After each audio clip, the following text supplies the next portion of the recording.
साथियों, इस वीडियो में हम जानेंगे मध्य प्रदेश स्कूल शिक्षा विभाग के अंतर्गत जो संशोधित समय सारणी जारी हुई है। जैसे कि अकादमिक कैलेंडर के अनुसार दक्षता उन्नयन का अभी जो कार्यकाल चल रहा था, उसके तहत जो टाइम टेबल सारणी बनाई गई है, वही दक्षता उन्नयन booster period plus bridge course के हिसाब से जो सितंबर से जो नई समय सारणी है, इसके बारे में जानेंगे। और साथ में एट ग्रेड जो कि अब एट ग्रेड शुरू होगी और ये 1 नवंबर से प्रारंभ होगा।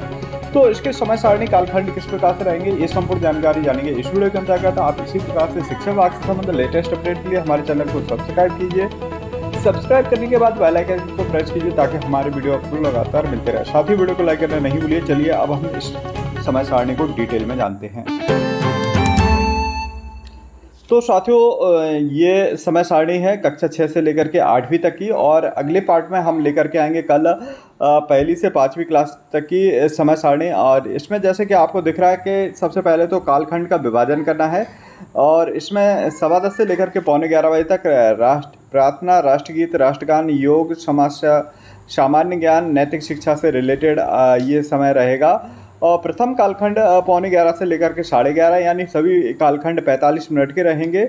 और 11:30 से अगला कालखंड द्वितीय कालखंड रहेगा 12:15 का। वहीं 12:15 से लेकर के 12:30 तक 15 मिनट का लघु विश्राम आप बना सकते हैं। साथ में तृतीय कालखंड जो रहेगा वह 12:30 से लेकर के 1:15 तक। 1:15 के बाद जो दीर्घ यानी MDM जो आपका मध्याह्न भोजन है, उस छात्रों के लिए वो खाना खाने के लिए आप समय निकालोगे। और विश्राम जो रहेगा वो 1:15 से लेकर के 2 बजे तक, यानी रेस्ट का समय। इसके बाद चतुर्थ पीरियड जो रहेगा 2 से 2:45 तक। वहीं पंचम पीरियड आप लगा सकते हो 2:45 से लेकर के 3:30 तक। वहीं छठवां पीरियड 3:30 से 4:15, 4:15 से लेकर के 5 बजे तक खेलकूद पुस्तकालय कि आप रख सकते हो। साथियों, जैसे कि इसमें हम देख रहे हैं कि अभी जो दक्षता उन्नयन कार्यक्रम चल रहा था 1 जुलाई से लेकर के, और यह 30 अगस्त तक था। और उसके बाद 1 सितंबर से लेकर के 31 अक्टूबर तक दक्षता उन्नयन booster period plus bridge course चलना है। तो ये अब यह 1 सितंबर से प्रारंभ हो गया है, लगभग सितंबर समाप्ति की ओर है, और 31 अक्टूबर तक रहेगा।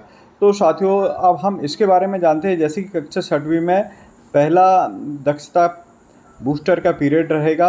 दूसरा जो पीरियड रहेगा वह N1 ब्रिज कोर्स अंग्रेजी, गणित और हिंदी का आप रख सकते हैं। लघु विश्राम के बाद फिर इसके बाद 12:45 से आपका अगला तीसरा पीरियड रहेगा N1 ब्रिज कोर्स गणित, हिंदी और अंग्रेजी का आप बना सकते हैं। वहीं अगला चौथा पीरियड आप N1 ब्रिज कोर्स विज्ञान, सामाजिक विज्ञान, संस्कृत का रख सकते हैं। वहीं अगला 5वां पीरियड N1 ब्रिज कोर्स सामाजिक विज्ञान, संस्कृत, विज्ञान, इस प्रकार से रख सकते हैं। बस्ते का बोझ करने के लिए भी ये इस प्रकार के ये आपके लिए सबसे बढ़िया रहेगा। वही ब्रिज कोर्स संस्कृत, विज्ञान और सामाजिक विज्ञान का ये आपका रहेगा 5वां पीरियड, और यहाँ पर 6वां पीरियड। और एक एक्स्ट्रा पीरियड जो जोड़ा गया है बूस्टर डोज पीरियड, तो वह है हिंदी, अंग्रेजी और गणित का आप रख सकते हो 7वां पीरियड। तो इस प्रकार से ये 7 पीरियड हुए।